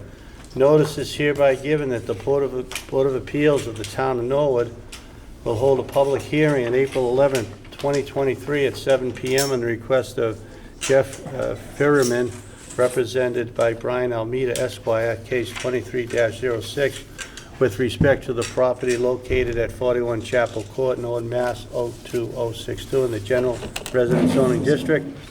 The hearing will be held at the Norwood Senior Center, 275 Prospect Street, Norwood, 02062, and will also be available for remote participation via Google Meet. This application requests a special permit under the Norwood zoning bylaw, section 5.4.4, alterations to non-conforming structures, and 5.7.3, reconstruction after catastrophe or demolition to allow for reconstruction of the pre-existing non-conforming single-family home. The reconstructed home is proposed in a location other than the original footprint, exceeds the volume area of the original structure, and encroaches into the rear setback by 20 feet. Any zoning relief that may be required in accordance with the Norwood zoning bylaw shall be considered by the board. Interested parties are encouraged to attend the hearing and make their matters and views known to the board. Plans are on file with this application in the office of the Zoning Board of Appeals and may be requested by emailing cped@norwoodma.gov Monday through Friday, 8 a.m. to 4 p.m. Mr. Pearl will be recusing himself as an abutter, and Mr. Easy will be sitting in place of Mr. Pearl. Mr. Chairman, do we have anything after this? We have a reorganization, but I think we might table that till next. Good night. Good night, sir. Thank you. Thank you. Okay, Mr. Almeida, name and address for the record, sir. My address? No, where are you? Wherever you hang your shingle, your ticket. 1350 Main Street, Walpole, Mr. Chair. Okay. Good evening, ladies and gentlemen of the board. Brian Almeida for the applicant, Brookline Development. With me is Rick Furman of Brookline Development and David O'Sullivan, the project architect. This was a project that was before the board on an application for a special permit and a variance in the somewhat recent past. I greatly appreciate the gracious work of the planning department to make some tweaks to this project to bring it before you, seeking a lot less relief than you were last time. I know that the public meeting notice mentioned bylaw section 5.4.4 requiring a special permit for increasing a nonconformity. That was a mistake on my part in submitting the application. We just need the special permit under 5.7.3. I think that I misunderstood the impact that the change to the project was going to have on the rear setback. We're in fact decreasing that nonconformity by about 20 inches rather than increasing it by 20 inches. So just to give a brief overview of the project, this is a single-family home that was constructed in 1910. It's constructed on a lot that is pre-existing non-conforming in area and frontage. It is non-conforming in terms of the rear setback and also in terms of the front setback. Essentially, the change to the project since the last time that you saw it is we moved the project up, further up the lot, decreasing the non-conformity in the rear and not adding any additional non-conformities in any other respect. In terms of the special permit criteria, there's going to be no negative impact on traffic. With respect to utilities, the property is currently serviced by all the necessary utilities. There won't be any changes made to those. No negative impact on the environment. The current proposed use is identical to that which we will be using it in the future, a single-family residence, except in this instance, the current property is in need of updating given that it's 113 years old. Really, the only way to make use of the lot is to demolish the current existing single-family residence and create a improved single-family residence, but again, not increasing any of the non-conformities. In terms of the neighborhood, it is compatible with the residential, single, and multifamily use in the area. The fiscal impact both on the town and the applicant is beneficial in the sense that the property is currently not particularly appetizing to a buyer given its current status, but constructing a new single-family home will be far better both for the applicant and also for the town in terms of the tax base. And finally, just with respect to the project itself and just the area in general, Mr. Furman is not a stranger to this area of Norwood. He owns a lot of the abutting properties, and at least in his view, he's improved the area significantly.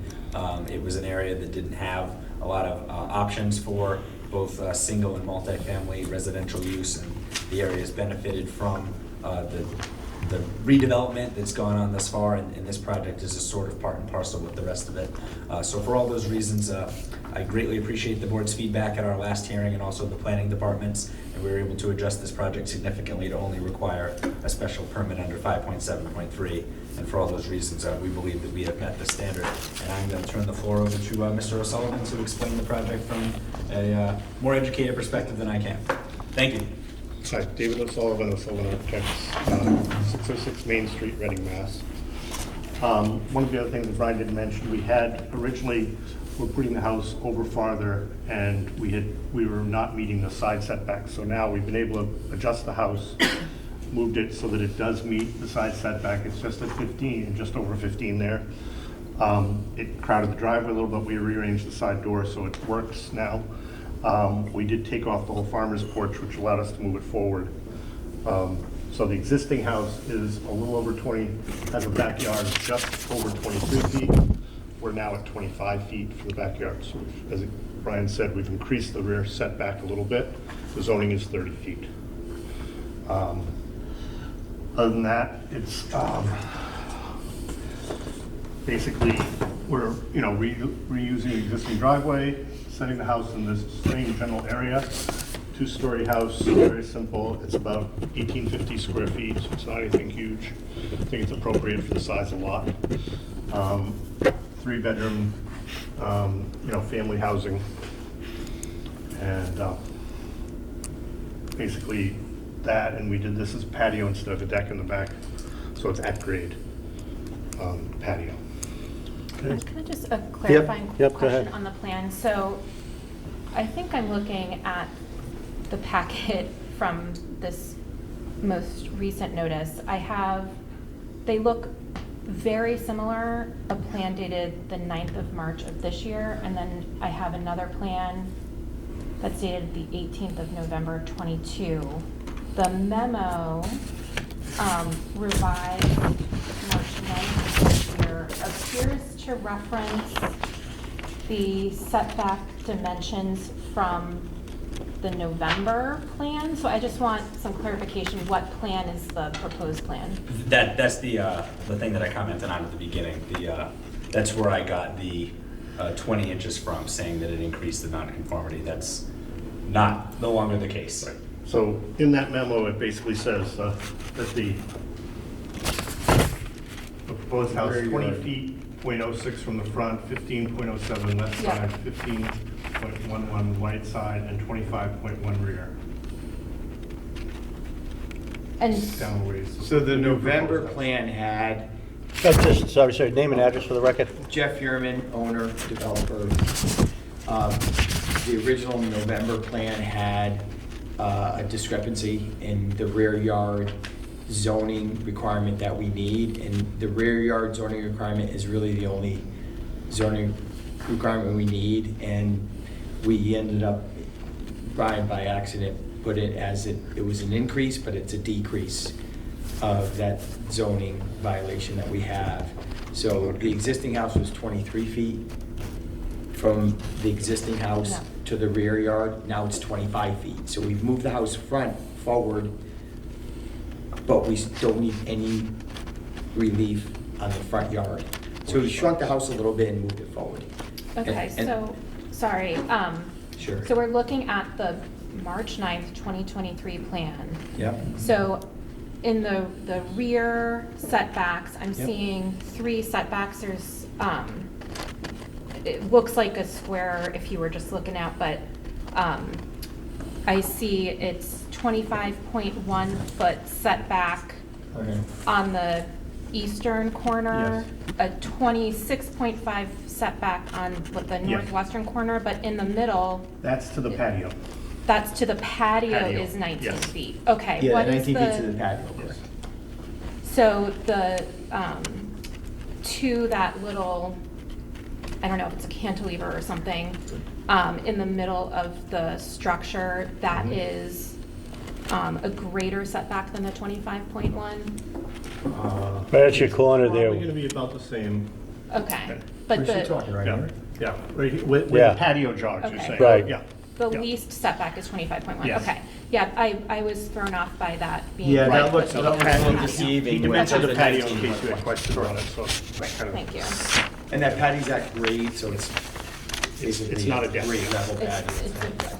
okay. And the same thing in the front of the house, there's no overhang or anything that would extrude into the zoning requirement. It's basically the house, I believe it's 20. 20.6. Right. 20.1 at the tightest point. At the tightest point, so you'd walk up to the house, and then that's where your setback would start. There's no overhang or Right. patio on the front of Right the at, house. right at Right. this corner by the front door is Right. 20.1. Okay. So we tried to limit any type of zoning relief, and the pre-existing house does have a pre-existing zoning relief for the lot. And the but- rear setback. In the rear setback, but we've decreased the rear setback zoning relief, and then we have no sides or front yard, or FAR. But we do have. And we meet the lot coverage requirements. Correct. For the lot that it is now. Correct. Thank you. You're welcome. Good, Rachel? Yes, thank you. Okay. Paul and Mary Kay, do you have anything? Just, so what is the size of the lot? It's 48 square feet. Right, and so you have a single family there now, right? Yes. Correct. And you're gonna keep a single family there? Correct. And you don't need any relief except the rear? Correct. Okay, and what size is the house? No, they that's- don't need the rear anymore. The You only- know, No, we do. No, we do. Oh, you do? Well, No, we the don't. rear because is still don't. non-conforming. It's still The rear- non-conforming. Yeah, but you. Yeah, you- Paul, it's a pre-existing non-conforming rear lot. Right. We're Making it less. decreasing the pre-existing non-conforming rear lot from 23 feet to 25. Yeah. So we're making it And less. what do you need? Reconstruction after No, but demolition. wait a minute. 30 feet, right? You need, if you had 30, you wouldn't even be here, right? Exactly. Correct. Other than the No. If I can. Yeah, yeah. Do you mind if I break yes, this down? go ahead. You guys are making it worse. Yeah, yeah. Sorry, sir. Yeah. So originally, as this was submitted, it needed a request for relief because it was getting closer into that rear setback, closer to the rear lot line than what was there before. So this revised plan dated 3/9/23 pulls the whole structure forward. So even though it doesn't meet that 30-foot setback that's required in the bylaw, it does not need relief from the rear setback Right. because it does not get any closer than what was previously there. Right. So that 25.1, it's actually,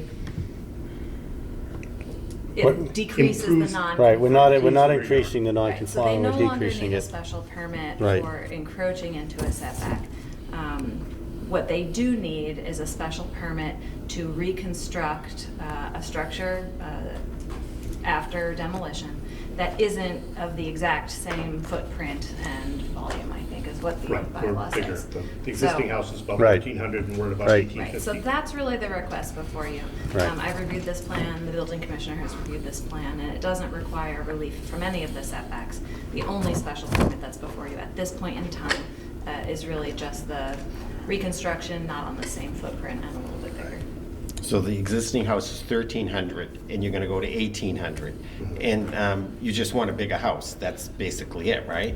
Well, yeah, this is to get a better living house. I mean, the one that's there is very small for families. This is going to be more appropriate. And the driveway's always been on the left. I Driveway's remember I always been said there. on the It's last same- hearing. Correct, it's the Right. same driveway. We haven't changed it. No further questions from me. Okay, Mary Kay, David? No, the size was my Yeah. main concern. Driveway gonna be asphalt or gravel? The asphalt, right? Asphalt, probably. Okay, I mean, so- the existing driveway actually goes to the lot line in the back. Right. So we shortened it down to half its length. Right. So, one thing, Improvement in lot coverage. one thing we're gonna have to do there, if you're gonna put an asphalt drive, we're gonna have to put a berm so that, because that goes down, Sure. right?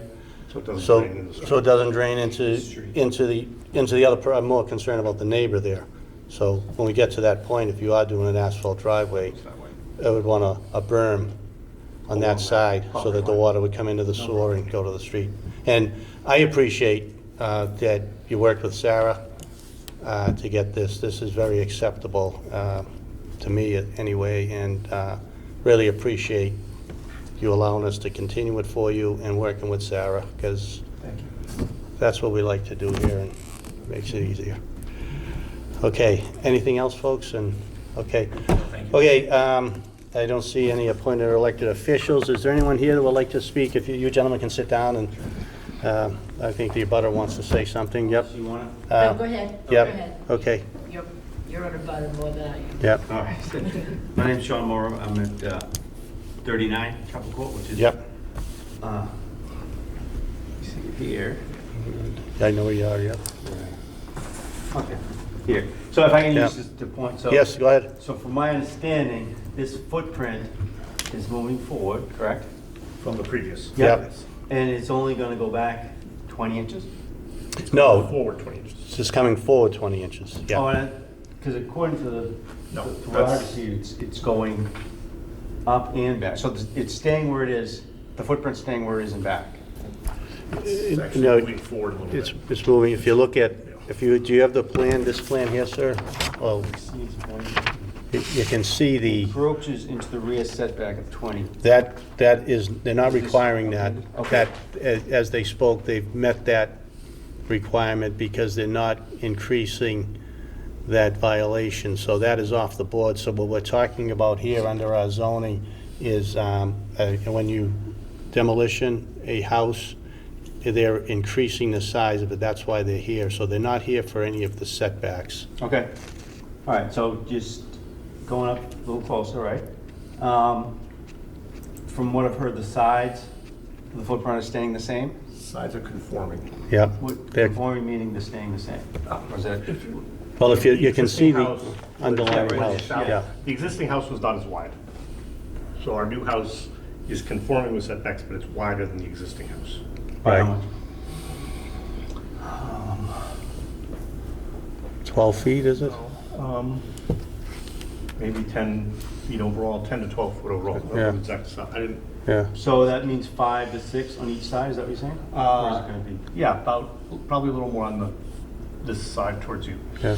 So closer to 7 or 8 feet towards me, is that what you're saying? Probably, yeah, I don't know how it's, with me, but You'll be 15.3 it's, yeah, it's 15. It'll be 15.3 15.2 to 15.3 from the property line, the property line. which is zoning conforming. Yeah, so it conforms to the zoning, which is 15.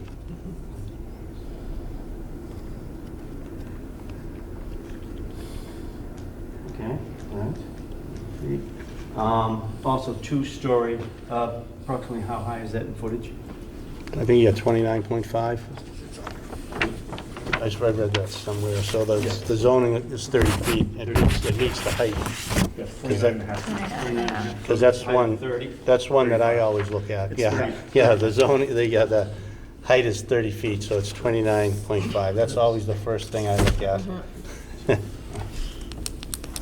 And that 29 is the ridge. Right.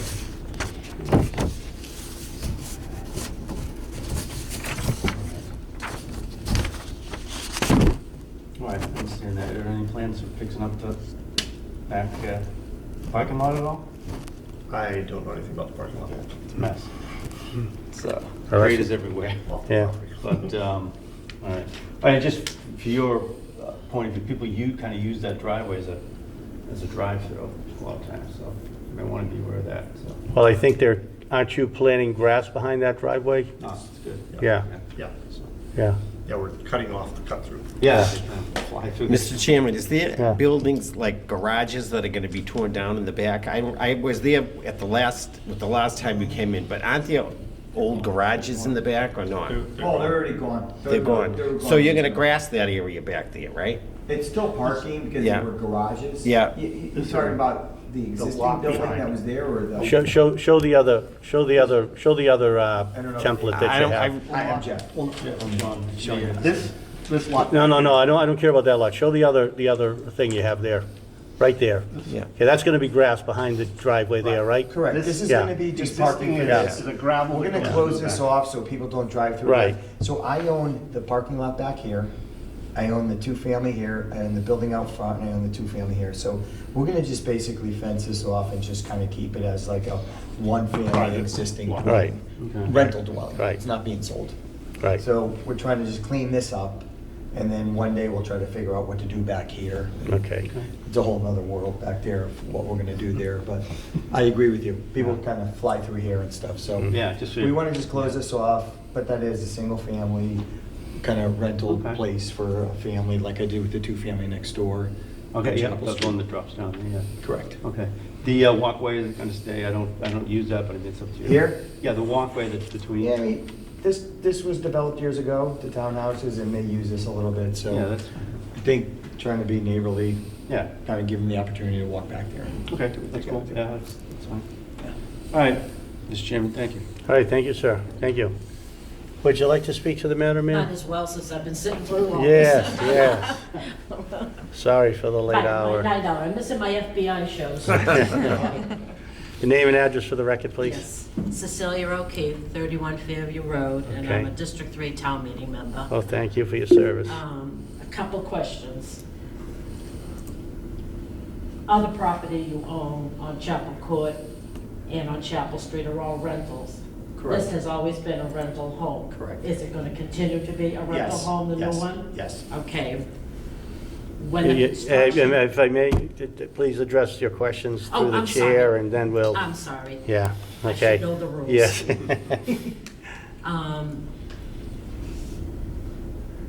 When construction takes place, is everything going to be coming up Fairview Road and use your parking lot as the staging?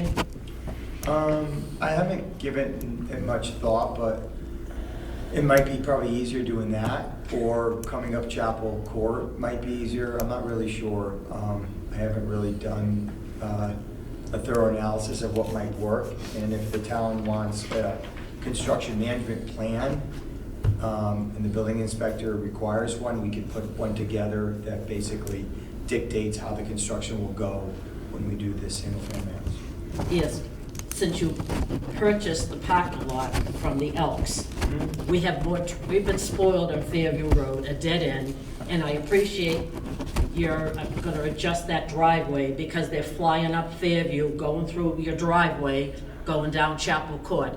And Fairview Road is a dead-end street. It always was. But now it isn't because of this scenario. And we've experienced much more traffic because your tenants are parking in your parking lot up there. And we have a lot of traffic, hence why I think they put the stop sign at the end of Fairview. That's a bad intersection anyway, because they don't Right. obey the stop sign at the end of Chapel. So now we have two stop signs that people fly through. So Well, I think he spoke that they're going to put a fence up, so that will put an end to I that. appreciate that. you know. Thank you. Yep. Well, when will we know about the decision about if Fairview is going to be the recipient of all this traffic for construction? But will you be acceptable if we make that a condition that you consult with the building inspector? I'll do So, whatever the Yeah. building department and the Yeah. board would like. I me to appreciate do. that. that will be at the, we'll leave it so it's at the discretion of the building inspector, I okay? That's appreciate kind Yeah. of how I Mr. think it Chairman. would be Yeah. best, and then we could write up a plan. If it's his discretion, okay? Yep. Thank you.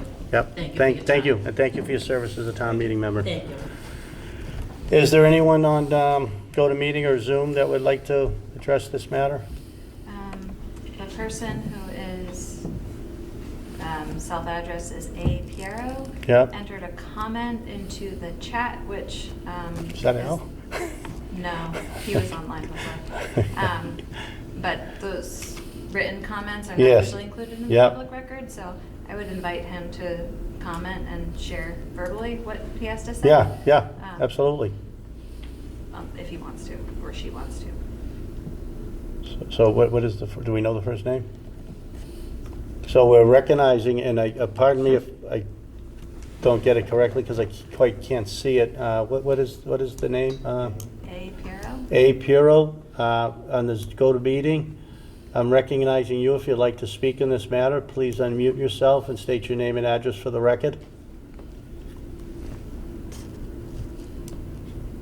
Okay. Were there any other comments received in writing, or, okay. Okay. Are they trying to get on, or no? Can we ask them to unmute, is that possible, or? No? You effectively just did. Yeah, okay. Just one last call. I know there was some comments in the chat. Can we read those comments, just if they're still there?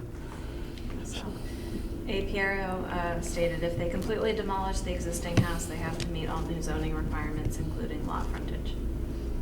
Okay, Well, that's not quite true, but, okay, that's been noted. And noted that we did ask the person to speak. Okay. All right, anything further from the board members? Anything further from the board members? So we will entertain a motion to close the public hearing and begin deliberations. Is there a So motion? moved. Moved by Mary Kate. Yes. Seconded by Paul. Yeah, second. Paul? Yes. Mary Kate to close Yes. the public hearing. Shannon? Yes? Rachel to close Yes. the public hearing.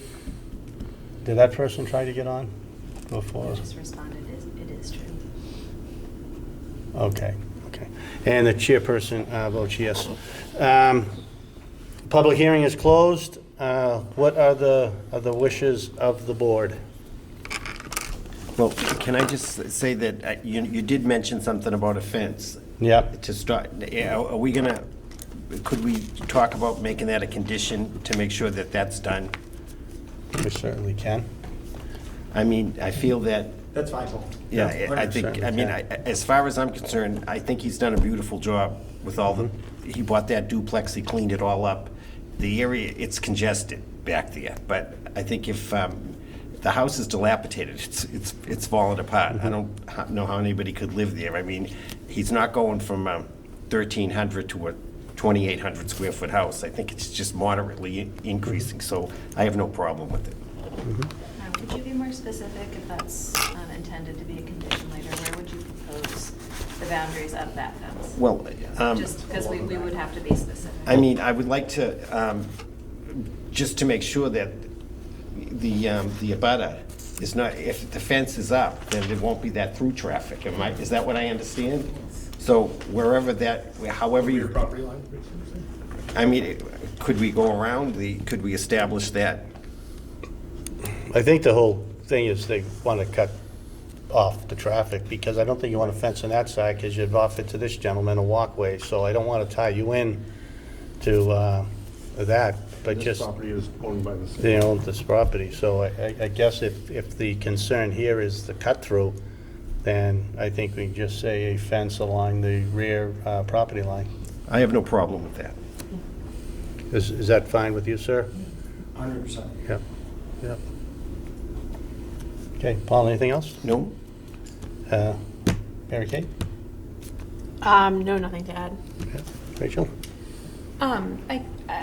Recognizing that we are not being requested for any setback relief, it's just been mentioned a couple times, and I know in one of the prior hearings this evening about merger. Just for my own information, is that not applicable with respect to the non-conforming nature of the existing setback, given that it's residential? I don't think it bears on our hearing tonight because no setback relief is being requested. But for my own information, because it's been mentioned several times that a number of abutting properties are under common ownership. Yeah, but he's not asking for Exactly. anything else, yeah, so, and even in that previous case, when those two lots became the same owner, they got merged and the proponent was trying to build on the same lot, so in this case, it doesn't apply, in my humble opinion. Yeah, Yeah. I Yeah. certainly don't think it applies here because Yeah. that relief is not being requested. Correct, yeah. It's just It's point just- of inquiry for me. Right, yeah. Very perspective. Anything else? That's it, thank you. Yeah. Shannon, anything else? No questions. It's, it's a very old home and it's very small, so I think in order for it to be an appealing single-family home, I think the modernization is appropriate for the neighborhood and to make it more livable. It's functionally obsolescence. Okay, so just a couple of things as we craft the motion. So I think we want the fence along the rear property line. If asphalt driveway is used, a berm along that side, even though I know that you own that, but at some point if it gets sold to different properties, that'll protect that property, the runoff, and runoff into the sewer as it's supposed to. And then if required by, not by us, but if we'll put this as a condition, if required by the building inspector, you have to provide a construction plan. Okay, is that everyone's understanding? Yep. All three of those, Of yep. those three conditions, so. And just the clarification that it will be based on the plan dated March 9th, Yes. 2023. Yes, and we're voting, thank you, yep, and we're voting on the plan that's dated March 9th, 2023 by DGT Associates Surveying and Engineering. So I'll suggest a motion to approve the special permit under Norwood zoning bylaw, section 5.73, reconstruction after catastrophe for demolition, to allow for reconstruction of a pre-existing non-conforming single-family home with the following conditions: that a fence be, and I won't specify the type of fence, that will be on you, the fence be installed along the rear property line, that if a asphalt driveway is installed, that a berm be placed along the left side of the property so that the berm directs the water into the public way, and that if required by the building inspector, the proponent will provide a construction plan. Is that Mr. Chairman, acceptable? can I make a Yes, suggestion? yes, yep. And strike asphalt and replace with impervious, Impervious, yes. just to achieve that same goal should another impervious Yes. material Yes. be used for a driveway. I always have trouble saying that word, so that's why I say asphalt. I'll say it for you. Thank you. Okay, is there, So moved. so move that, second Second, by yeah. Paul, so we have a motion with those three conditions. Paul? Yes. Mary Kate? Yes. Shannon? Yes? Rachel? Yes. And the chairperson votes yes. Good luck. Thank you, board. Appreciate your time tonight. Thank you. Friends with Freddie Babcock and Tommy O'Leary? Oh, yeah. Today's Tommy's birthday. I know it is. Yeah. I know. Good to see I'm you Mike guys. Sheehan. I was Mike, Jeff, friends with everything. Freddie, Good to and see you guys. Yeah. Tommy is a dear friend, and unfortunately, he's struggling a bit right now. Yeah, you know, I'm gonna get up to see him. sometimes life takes crazy Yeah, turns. yeah, it's 78 today. I know. He coached all my kids in baseball. Great guy, yeah. I was with his son yesterday at the game. Yeah, Mike. good kid. I'll tell him to say hello. That'd be great. Nice meeting you. Thank you very much, Counselor. Thank you, sir. We have to close, Thank you right? so much. Yeah, for we're your just help. going to, Thank you. Take care of yourself. I just, Paul, good to see you again. Take care of yourself. Thank you, guys. just two things before we close. So inadvertently, I think our rules when we wrote them, are our rules all set now? Sarah, sorry? Yes. And I think in our rules, we said our reorganization would be in May, right? Yeah. But So I this, think so. this, I think the idea was to have reorganization after appointment time. Yeah, yeah. Which would be after the new Board of Selectmen, Selectmen has a yeah. chance to meet and do that, which is usually by May. yeah, so this inadvertently got put on because I think this is when the planning board does it. I think the rules that we wrote, we said it would be May. So we can continue that to May. And then also for May, can we put on to set the calendar for, I brought my calendar, for the rest of the year after, Yes. after June. So we'll do that. And I will just say to the board, if, I will serve again as the chairman if you would like me to. But if someone else prefers to, please let me know and I'll assist, or I'm at your wishes if you'd like me to remain. We'll Okay. also be accepting a nomination for the role of clerk. Yes, and we'll be accepting a nomination for the role of clerk. Has a job in front of you. Okay. And is it okay if I send out the draft schedule and then each of you respond individually to me? Yep. That way, we're not kind of doing the crowdsourced calendar checking. Yep. I will say that the expectation of board members is not that everybody has to attend Yep. every single meeting. So the proposed dates that'll be sent to you are dates where we have confirmed availability of meeting space, we've confirmed availability for staff support to be here, and it avoids, usually all the major holidays, religious holidays and that sort of thing. So I don't want people to feel pressured necessarily to have to attend every single one. The bylaws, the rules and regulations you just put into place, just ask that board members be able to provide adequate notice if they can't attend. So obviously, I like seeing all of you here. I want all of you here as often as possible, but just keep that in mind when you're reviewing the draft dates. Yep. And I will just give you one date that I'm not available. It's October 10th. If we're meeting the second Tuesday, I wouldn't be available. Okay. Yeah, are we Okay. shifting now to the second Tuesdays as opposed to the first Only the first Tuesdays? Tuesday? I thought we were generally the first. Are we the first Tuesday? Yeah, so we're moving away from that just because I I've know got it's this. helpful to be able to say we always meet on the first Tuesdays, but I've found in the last 2 years that there are enough events that come up that Those- interfere with that. And so sometimes it's first and sometimes it's second. We try to just meet within a month of each other generally and not make it any significantly more or less than that. But like September's always a challenge because of the Jewish high holidays to work around. So that's kind of one that always has to be creative. Usually October has to be a little creative too. So I'd like to be able to commit. Yeah. Yes, we'll always be first Tuesdays, but in practice, there are usually a lot of pretty good reasons why, if we're away from that first Tuesday, it's because there's a conflict. Well, I would be good for the first Tuesday. Yeah, first Tuesdays are generally better. Yeah. Okay. Anything else? Anyone have anything else? Okay, we'll entertain a motion to adjourn. So moved? So moved by Shannon, seconded Second. by Rachel. Rachel? Yes. Shannon? Yes. Mary Kate? Yes. Paul? Yes. And the chairperson votes yes. Paul, thank you. Thank you, everyone. Good to see everyone.